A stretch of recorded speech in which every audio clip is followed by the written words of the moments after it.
Vale. Bueno, buenas tardes a todos. Buenas tardes a este tercer año del Club de Filosofía, ¿no?, que vamos a empezar hoy.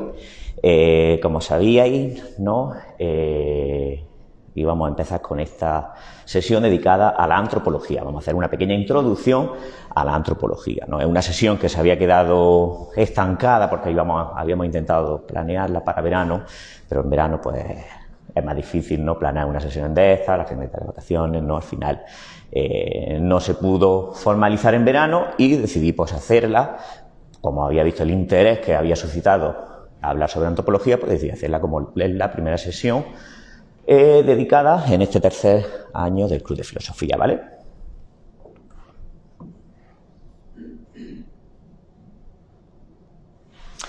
Y para empezar, pues antes vamos a intentar encontrar o analizar una pequeña definición de lo que es la antropología y de en qué consiste esto que llamamos antropología y a lo que le vamos a dedicar la sesión hoy, ¿no? Antropología, como la definición, buena Pilar, etimológicamente es la ciencia del hombre, no hay más, ¿no? Etimología es la ciencia del hombre, ciencia que se encarga de estudiar al hombre. Pero claro, hay muchas ciencias que se encargan de estudiar al hombre. ¿De qué forma la antropología se encarga de estudiar al hombre? La antropología es la ciencia que analiza al ser humano en tanto que ser cultural. Como ciencia, es una ciencia que nace en la segunda mitad del siglo XIX, o sea que es una ciencia relativamente moderna, ¿no? Y sus primeros antropólogos, como Henry Morgan, Taylor, Spencer, son antropólogos que se definieron como antropólogos evolucionistas. Vamos a contextualizar por qué. Obviamente, segunda mitad del siglo XIX se había producido la revolución de la teoría de la evolución de Darwin, ¿no? Y debido a esta revolución y al impacto que causó en todas las ciencias, sobre todo en la biología, las demás ciencias intentaron copiar o traerse a su propia disciplina los fundamentos de la teoría evolutiva, ¿no?, de la evolución, e intentar dar una explicación desde su ciencia a través de los conceptos fundamentales de la evolución, de la teoría de la evolución. Por lo tanto, los primeros antropólogos dan una definición del ser humano en tanto que ser cultural, una definición de las comunidades humanas evolucionista. ¿Esto qué quiere decir? Que en un primer momento hay una definición bastante etnocentrista, bastante etnocéntrica y bastante colonialista del ser humano en tanto que ser cultural, es decir, de las distintas comunidades humanas. ¿Por qué? Porque se da una explicación historicista, evolucionista, donde la tribu, ¿no?, las primeras comunidades indígenas, las tribus, van a aparecer en el escalón más bajo y la sociedad occidental aparecerá en el escalón más alto de la evolución. Y las tribus lo que tienen que hacer es pasar por un desarrollo histórico, evolucionista, que en última instancia le va a permitir llegar al estado evolutivo en el que están las sociedades occidentales. O sea, una sociedad con un estado tal y como nosotros lo conocemos, ¿no? Un estado moderno. Las tribus debían de pasar por ese desarrollo y convertirse finalmente en estados. Por lo tanto, es una explicación, en un principio, bastante etnocéntrica, bastante desde el punto de vista, fundamentada desde el punto de vista del antropólogo, que obviamente era el occidental blanco, ¿no? Por lo tanto, su cultura es la superior y las demás son culturas inferiores que tienen que pasar por distintos estados evolutivos hasta llegar a la formación de un estado, ¿vale? Esto, obviamente, con el desarrollo de la antropología va a cambiar, ¿no? Con la introducción luego en el siglo XX y sobre todo en la segunda mitad del siglo XX, con la posmodernidad, con el relativismo cultural, ¿no? Pues va a cambiar y ya se va a aceptar, pues, que no, una cultura no es superior a otra, ¿no?, sino que tienen diferentes puntos de vista, diferentes visiones, pero ninguna es moralmente o valorativamente mejor que otra, ¿no? ¿Dónde busca su objeto de estudio el antropólogo? Pues en un primer momento estos primeros antropólogos evolucionistas lo buscan obviamente en las comunidades más exóticas, las comunidades indígenas, ¿no? No lo buscan dentro de su propia comunidad, dentro de su propia cultura, ¿no? Entonces lo que se dedican es a estudiar las comunidades indígenas, las distintas tribus, ¿no? Esto también cambiará a lo largo de la historia de la antropología, ¿no? Hoy en día la antropología no se centra única y expresamente en estudiar una comunidad indígena o una tribu que esté a miles de kilómetros de nuestra subcultura, sino que también puede estudiar la comunidad gitana que vive en el barrio determinado, o no solo una comunidad distinta, sino que también se puede encargar a estudiar las relaciones existentes en un colegio entre sus alumnos y los maestros y la relación entre las instituciones que van por encima de él, ¿no? De eso ya se encarga también la antropología de estudiarlo hoy en día, debido a que se había enfocado obviamente mucho más, ¿no? Y se ha subdividido en distintas disciplinas: antropología política, antropología social, antropología cultural, ¿no? Antropología de la religión. Entonces ya su ámbito de estudio se ha ampliado mucho más y ya no solo se centra en la comunidad indígena o en la tribu como hacían estos primeros antropólogos, sino que estudian un arco más amplio, ¿no? ¿Qué método utiliza el antropólogo para analizar las culturas, las distintas comunidades que estudia o que analiza? El trabajo de campo. Esto se ha convertido en algo esencial y necesario del antropólogo. El antropólogo tiene que hacer trabajo de campo. Es decir, tiene que ir a la comunidad que quiera estudiar, convivir con ellos y, muy importante, aprender su lenguaje. Porque el lenguaje es muy importante para aprender la identidad cultural o las distintas comunidades que nosotros queramos estudiar. ¿Por qué? Porque, como vimos, si os acordáis ya retomando el segundo año cuando hablamos de la llegada, de la película de la llegada, ¿no? Al final, el lenguaje, en cierta forma, determina las categorías del pensamiento del ser humano, ¿no? Entonces, obviamente, es muy importante estudiar el lenguaje de una comunidad para saber también cómo piensa o qué categorías utiliza para pensar y para formar su mundo, ¿no? Esto también en un principio no era así en la antropología. Los primeros antropólogos no hacían trabajo de campo, se definieron como antropólogos de salón. ¿Qué es lo que hacían estos antropólogos? Pues estudiar o analizar las culturas desde su despacho. Es decir, a través de los libros de viaje de campo, que habían escrito otros autores, otra gente, ¿no? Que había pasado y había convivido con unas determinadas comunidades, pues ellos analizaban esos libros y a raíz de eso analizaban y elaboraban su teoría acerca de la comunidad que querían estudiar, ¿vale? Pero esto con Malinowski, sobre todo, un antropólogo muy importante del siglo XX, ¿no? Cambió, y Malinowski es el que puso como necesario para el antropólogo que realizara la labor etnográfica, que es la labor de trabajo de campo, es decir, ir a convivir con la comunidad y tomar notas en su cuaderno de notas desde ahí, desde el mismo territorio donde vive la comunidad, ¿no? ¿Y qué es lo que se encargan de anotar en ese trabajo de campo los antropólogos? Pues los ritos y los mitos de la comunidad.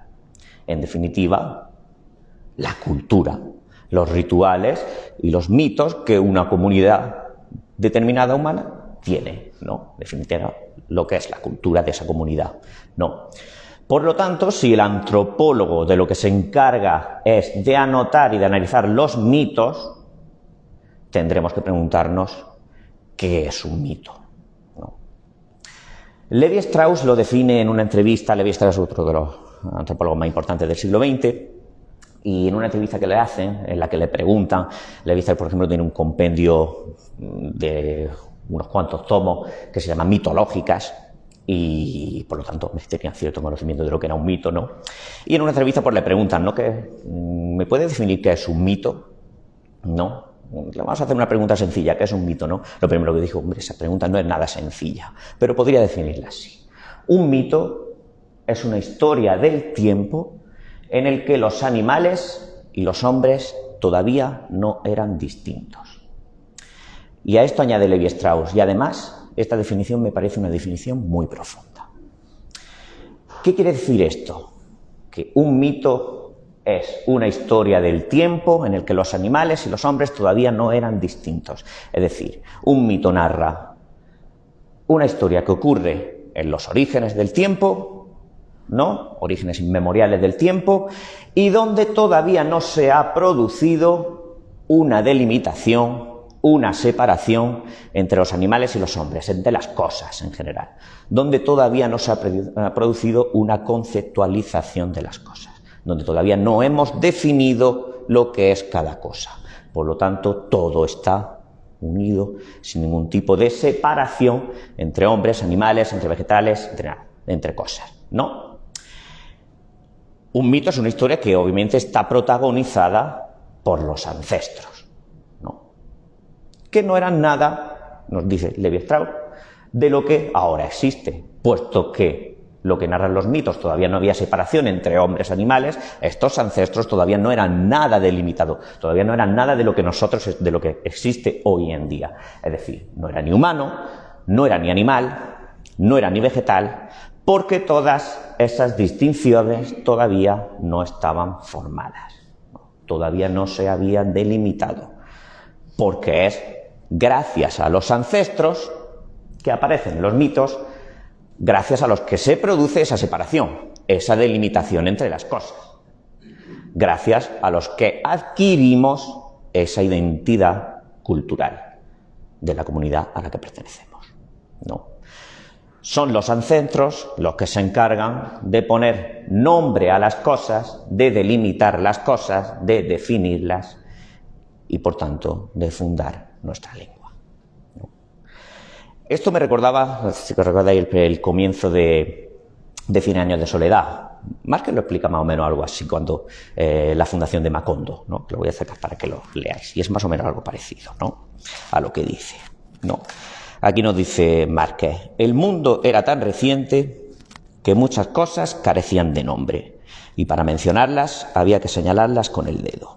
Es decir, los ancestros todavía no habían acabado, en la fundación todavía no se había fundado Macondo, ¿no? Y los ancestros todavía no habían acabado con ese trabajo, ¿no? De señalar y conceptualizar las cosas, ¿no? Y definirlas, ¿no? Son los ancestros los que conceptualizan las cosas, los que delimitan, los que nos dan la identidad cultural y los que fundan la lengua, ¿no?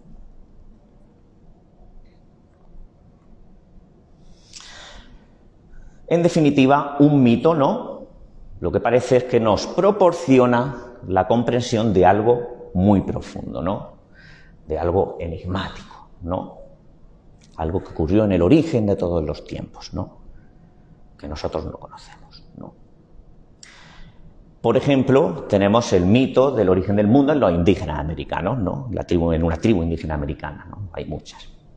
Podría haber utilizado otro mito, pero que conociéramos más, ¿no? Un mito occidental, podríamos haber utilizado el mito del cristianismo, ¿no? El mundo se creó en 7 días, ¿no? Pero quería poner otro que seguramente sea menos conocido, ¿no? ¿Cómo se forma el mundo según los indígenas americanos, ¿no? Según esa tribu. Pues había unos seres que no podríamos determinar qué eran, ¿no? Estamos diciendo, los mitos ocurren en la historia donde todavía no hay separación entre humanos y hombres, entre humanos y animales, entre humanos y cosas, ¿no? Es ya un conjunto de seres, ¿no? Y de repente estos seres ven al fondo un incendio que se va aproximando hasta ellos, ¿no? El fuego que se va aproximando. El fuego también es un elemento muy mítico, ¿no? Prometeo, ¿no? En Grecia, aquel que nos da el conocimiento, ¿no? Gracias al fuego, al descubrimiento del fuego, ¿no? También un elemento muy mítico dentro de las distintas mitologías de las distintas comunidades, ¿no? Pues bueno, estos seres comienzan a ver ese fuego, cómo se va acercando, y se quedan, pues, también casi que embelesados, ¿no? Viendo ese fuego. Hasta que de repente, mientras se mantienen viendo ese fuego, pues, esos seres, uno se empieza a convertir en león, uno de repente se convierte en elefante, uno de repente se convierte en jirafa, así continuamente, hasta que se produce la separación de todos los animales y solo quedan 2. Que esos 2 seres, al ver que todos los demás seres se habían convertido, les da miedo ese fuego y se intentan dar la vuelta para no observar el fuego y no convertirse en otro ser extraño, ¿no? Con la mala suerte de que uno de los dos seres mira de reojo y se convierte en mujer. Entonces ya queda el hombre y la mujer, ¿no? Esta es una historia del origen del mundo en los indígenas americanos, ¿no? Por ejemplo.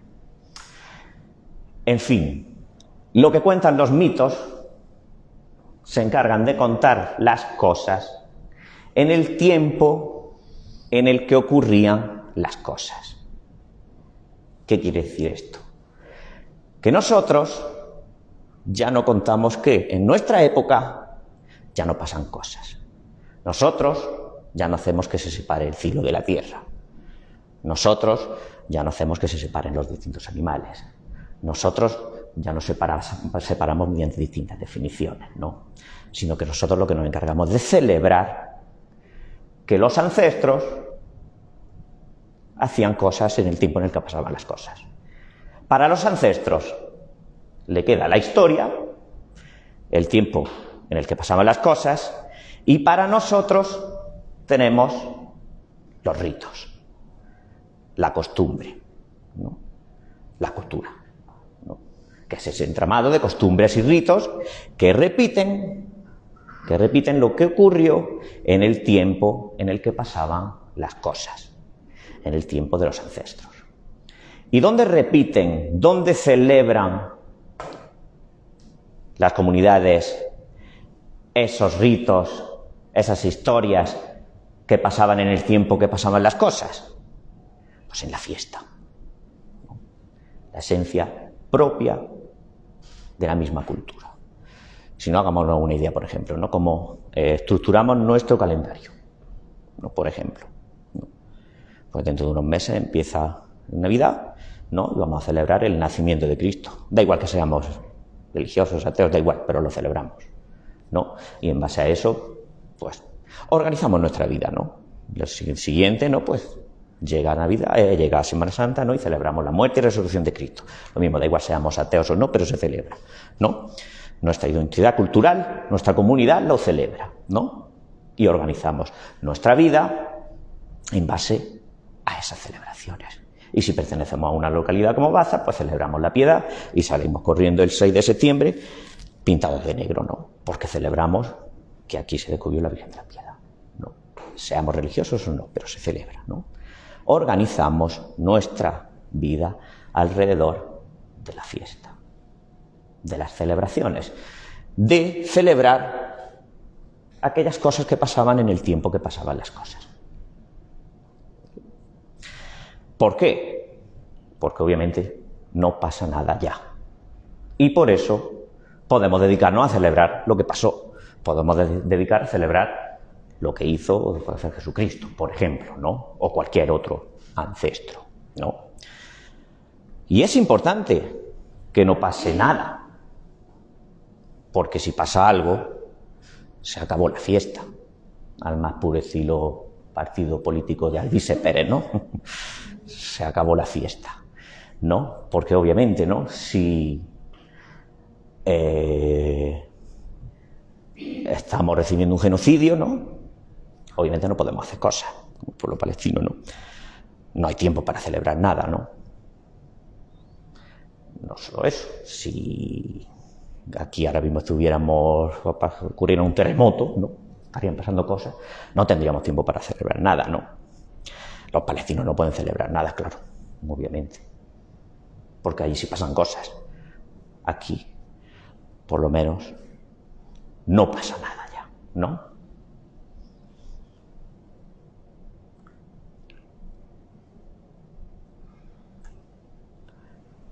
Pero bueno, vamos a meternos en el libro que os recomendé en verano, ¿no? El antropólogo inocente, de Nigel Barley, un libro que realmente es un ensayo académico, pero que es muy divertido.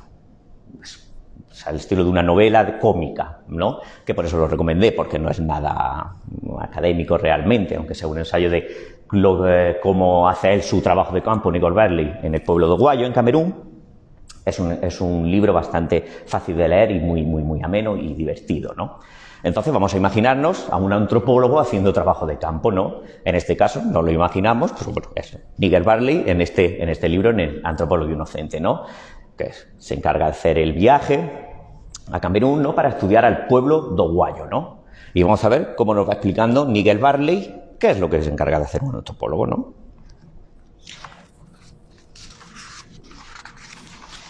Nos dice: no obstante, seguía convencido de que para los doguayos yo no era sino una simple curiosidad. Es falso que el aburrimiento sea una queja exclusivamente endémica de la civilización. La vida rural de África es tediosa a más no poder, no solo para un occidental acostumbrado a una gran variedad de estímulos cambiantes, sino para los propios lugareños. Todo pequeño suceso o escándalo es comentado con deleite una y otra vez. Cada novedad perseguida. Cualquier alteración de la rutina es saludada como un alivio de la monotonía. A mí me apreciaban porque los distraía. Nadie podía estar seguro de lo que haría a continuación. Quizá me iría a la ciudad y traería alguna nueva maravilla o alguna anécdota. Quizá vendría alguien a visitarme, quizá me iría a Poli y encontraría cerveza, quizá saldría con alguna nueva tontería. Era una fuente constante de conversación.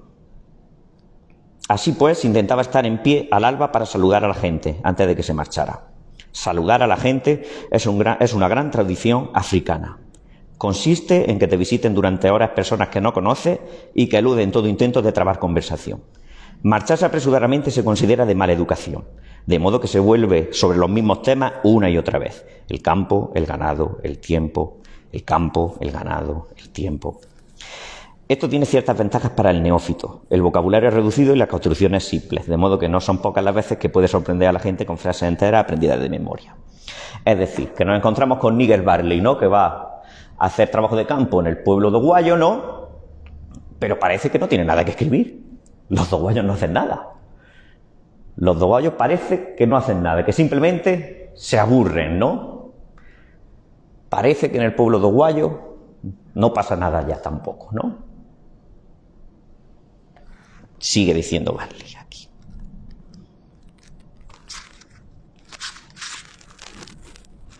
Lo peor era que los doguayos raramente parecían hacer nada, tener ninguna creencia ni llevar a cabo actividad simbólica alguna. Simplemente existían, ¿no? Se encuentra con que va a estudiar al pueblo doguayo, con que va a intentar analizar cuáles son los mitos, las costumbres, los ritos, y resulta que no tiene nada para escribir en su trabajo de campo, no tiene nada que anotar, ¿no? Al final puede ser que tenga razón Nietzsche cuando hablábamos ya del primer año, en el que el hombre es el nihilista, es la voluntad de nada. Es decir, si recordamos un poco a Nietzsche, el hombre era voluntad, pero era hasta tal punto de voluntad que antes de no querer nada, prefería querer la nada, ¿no? Tendrá razón Nietzsche en este sentido, ¿no? Que el hombre, el ser humano es el nihilista, es la voluntad de nada, ¿no? Le gusta la nada.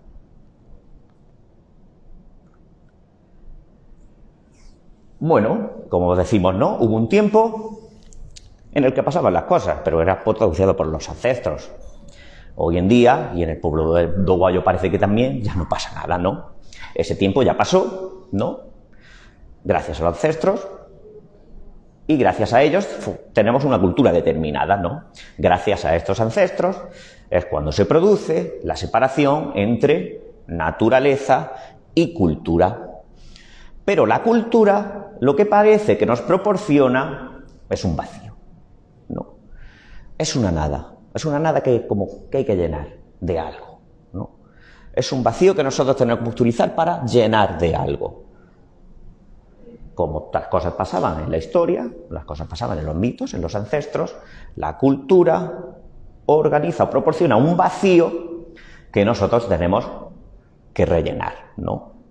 Seguimos un poco con Nietzsche, ¿no? Parece que ahí donde se produce el ser humano, lo que se produce es una nada, un nihilismo capaz, diría Nietzsche, de satisfacer, ¿no? Y además, en la mayoría de los casos, rellenamos ese espacio, ¿no? Vacío que nos proporciona la cultura, esa nada, con otro aspecto de la nada, con la palabra, con el lenguaje, ¿no? Nosotros hablamos porque nos suceden cosas, ¿no? Porque los ancestros tenían historia y nosotros tenemos el lenguaje, la palabra. Y hablamos por eso mismo. Porque si aquí, como he repetido antes, como he dicho antes, ¿no? Si hubiera un terremoto, ya no podríamos estar aquí hablando, ¿no? Hablamos porque no suceden cosas, porque tenemos ese vacío para rellenar a través del lenguaje, ¿no? Nos entretenemos saludando a la gente como los doguayos hacían, ¿no? La vida, ¿no? Se nos aparece como una inmensa conversación de ascensor, ¿no? Que intentamos rellenar continuamente a través de la palabra, ¿no? Porque el ser humano levanta la institución de la palabra, el lenguaje, ¿no? Se encarga de levantarla, de aquello que nos distingue, según la mitología, de los animales, ¿no? El lenguaje, ¿no? El ser humano está compelido a vivir una vida en el lenguaje, una vida lingüística, una vida, en cierta forma, como diría Nietzsche, nihilizada.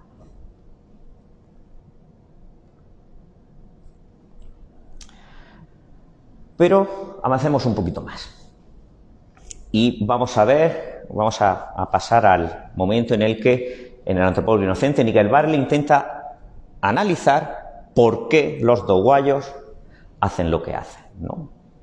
En un primer momento, él está esperando, cuando se está muriendo de aburrimiento, a que se produzca el ritual que hacen los doguayos, que es el ritual de la circuncisión, ¿no? Además, ellos realizan un ritual de la circuncisión bastante salvaje, por decirlo de alguna manera, porque no se limitan solo a cortar parte de él, sino que, digamos que descapullan hasta la base del pene todo, ¿no? Es un proceso de circuncisión bastante salvaje, ¿no? Y claro, Nigel Barley estaba muy interesado en estudiar ese ritual que hacen y en saber por qué hacían eso que hacían, ¿no? Bueno, aquí lo cuenta también de modo cómico Nigel Barley en la obra, ¿no? En la novela, en el libro, que le está preguntando a los doguayos, bueno, pero ¿por qué hacéis este ritual? Y los doguayos le dicen, pues, porque es bueno. Dice, pero, a ver, ¿pero por qué es bueno? Dice, pues, porque lo hacen los ancestros. Dice, pero, ¿por qué lo hacían los ancestros? Pues, porque era bueno. Entonces, ve Nigel Barley que ahí se meten en un círculo vicioso en el que no les saben dar otra respuesta. ¿Por qué es bueno? ¿Por qué lo hacen los ancestros? ¿Por qué lo hacen los ancestros? ¿Por qué es bueno? Esto no es muy descabellado tampoco, no nos tenemos que ir a la tribu doguaya, ¿eh? Que aquí muchas cosas las defendemos así, ¿no? ¿Por qué defendemos los toros? Pues porque es bueno. ¿Por qué? Pues porque lo hacían los ancestros y no hay más. Y ya está. No hay ningún otro tipo de explicación. O sea, que no es solo los doguayos, que es la cultura humana, ¿no? Todas las comunidades humanas podemos defender de esta forma algunas de nuestras costumbres, ¿no? Y bueno, le siguió insistiendo y lo único que les logró sacar finalmente era que lo hacían porque era bonito. Eso es lo último que le logró arrancar, ¿no? Pero bueno, luego se produjo otro ritual, ¿no? Que también le hacían los doguayos, que se hacen como que se liman o se arrancan los incisivos, ¿no? Pero él ahí, para intentar encontrar una explicación de por qué lo hacían, intentó utilizar una técnica distinta de por qué, ¿no? Si es darle ellos la explicación que quería de por qué lo hacían, ¿no? Y él dijo, bueno, pues os habéis quitado los incisivos porque así queréis simular que vuestro cuerpo es la aldea y los incisivos te lo arrancáis porque eso sería la entrada a la aldea, ¿no? Y así estáis intentando simular cómo es la forma y la estructura de la aldea. No. Eso no. ¿Qué dices? Eso es una tontería. No. Lo hacemos porque si se nos queda alguna vez la boca pegada, así nos pueden dar alimento. Que ahora le preguntan a Nigel, ¿pero os ha pasado alguna vez? Y dice, no, pero podría pasar. No, ¿quién sabe? Podría pasar, ¿no? En fin, ¿no? Que vemos cómo cada distinta comunidad, ahora estamos analizando la de doguayo, pero bueno, todas las comunidades humanas intentan reivindicar sus costumbres. Y no solo intentan reivindicar sus costumbres, intentan pretender tener razón con ellas. Claro. Por eso es porque es bueno. Claro, ¿tú por qué se hace? Porque es bueno. Porque es bueno. Porque lo hacían los ancestros. Claro. Claro. Porque nosotros somos los seres humanos auténticos los que hacen esto. Los demás no. Los demás si no lo hacen, si la aldea de al lado no se lima los dientes o no celebra las circunstancias así, esos no son seres humanos, esos son unos bárbaros. Pero nosotros sí, porque es bueno. Porque nosotros representamos el bien, ¿no? Y una cosa curiosa, por ejemplo, lo que significa algunas palabras que definen a un pueblo por completo, ¿no? Por ejemplo, los Cheyenne, los Sioux, su significado etimológico es ser humano. Claro, se representan como los seres humanos. Los doguayos igual, son seres humanos. Los demás no son seres humanos, son otras cosas. Los seres humanos son los que siguen nuestras costumbres, ¿no? Pues claro, nosotros seguimos a los ancestros y son los ancestros los que nos hicieron seres humanos. Los demás que no siguen las costumbres de nuestros ancestros serán otra cosa. No. Levi-Strauss lo define así. Más, Levi-Strauss en este texto que voy a leer, esto se lo escribe a la Organización de las Naciones Unidas. Que le estaba intentando pedir que escribiera un texto antropológico en el que defendiera el relativismo cultural, ¿no? Y quedaron muy contentos con el texto que había escrito. Creo que no lo entendieron porque lo único que defiende es que no hay relativismo cultural, no hay relativismo postmoderno en las distintas comunidades, al revés, ¿no? Por aquí. La humanidad cesa en la frontera de la tribu. La humanidad termina en la tribu, del grupo lingüístico, a veces hasta del pueblo. Al punto de que gran número de poblaciones llamadas primitivas se designan a sí mismas con un nombre que significa los hombres, o a veces diremos con más discreción los buenos, los excelentes, los completos, implicando así que las otras tribus, grupos o pueblos no participan de las virtudes o aún ni siquiera de la naturaleza humana, sino que a lo más se componen de malos, de perversos, de monos de la tierra o de liendres. A menudo se llega a privar al extranjero de ese último grado de realidad, haciendo de él un fantasma o una aparición, ¿no? Eso es lo que significa, ¿no? La comunidad que celebra sus propias costumbres porque son las costumbres que le enseñaron sus ancestros, son las que tienen la potestad de convertirse en seres humanos como tal, ¿no? Las otras comunidades serán otras cosas. Pero lo único que se consideran como seres humanos, y además como seres humanos buenos, ¿no?, es la comunidad que sigue nuestras costumbres, ¿no? Si nosotros somos buenos porque hacemos cosas que hicieron nuestros ancestros, las otras tribus que hacen otras cosas que hicieron sus ancestros no serán buenas, ¿no? Incluso si somos hombres porque hacemos lo que hicieron nuestros ancestros, las otras tribus no lo serán. Pero esto, como digo, no hay que remontarse al pueblo doguayo, al estudio del pueblo doguayo de cualquier comunidad indígena, ¿no? Vamos a ver lo que hace un hincha del Madrid y un hincha del Barcelona, ¿no? ¿O es que un hincha del Madrid no defiende que el Madrid es el bien y que es la reencarnación de Dios en la tierra y el Barça es el mal?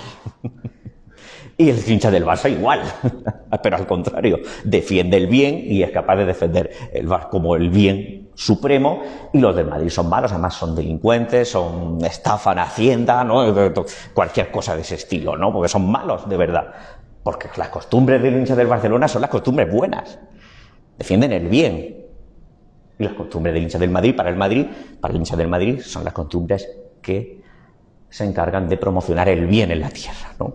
Y no hay que irse al pueblo doguayo, ¿no? Al final, toda comunidad peca de un etnocentrismo, ¿no?, de creerse que su pueblo, su comunidad es el centro del universo, ¿no?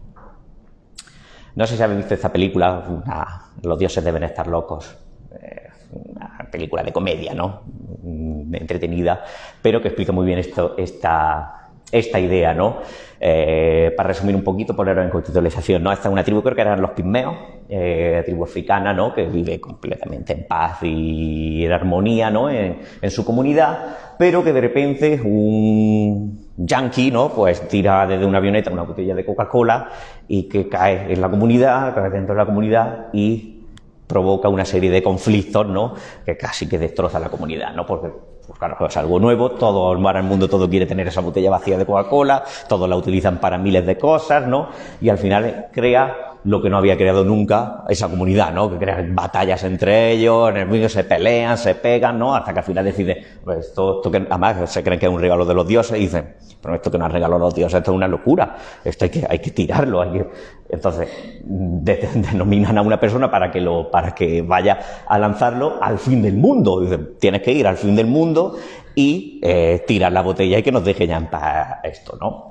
Claro, el fin del mundo para los dos guayos, no, pues bueno, para los pigmeos en este caso, pues acababa a los 10 o 15 kilómetros de su tribu y ya está, ¿no? El mundo acababa ahí, ¿no? Entonces llega un acantilado, una montaña, tira la botella y se ha acabado ya el problema, ¿no? O sea, el mundo, la humanidad termina, los límites de la humanidad son los límites de la tribu, ¿no? Al final, ¿no?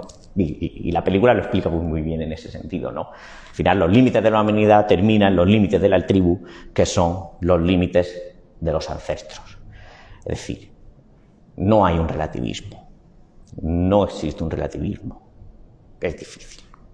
Quizá el relativismo es un invento más de Occidente nuestro que de la comunidad en sí. Y con esto hemos terminado. Vamos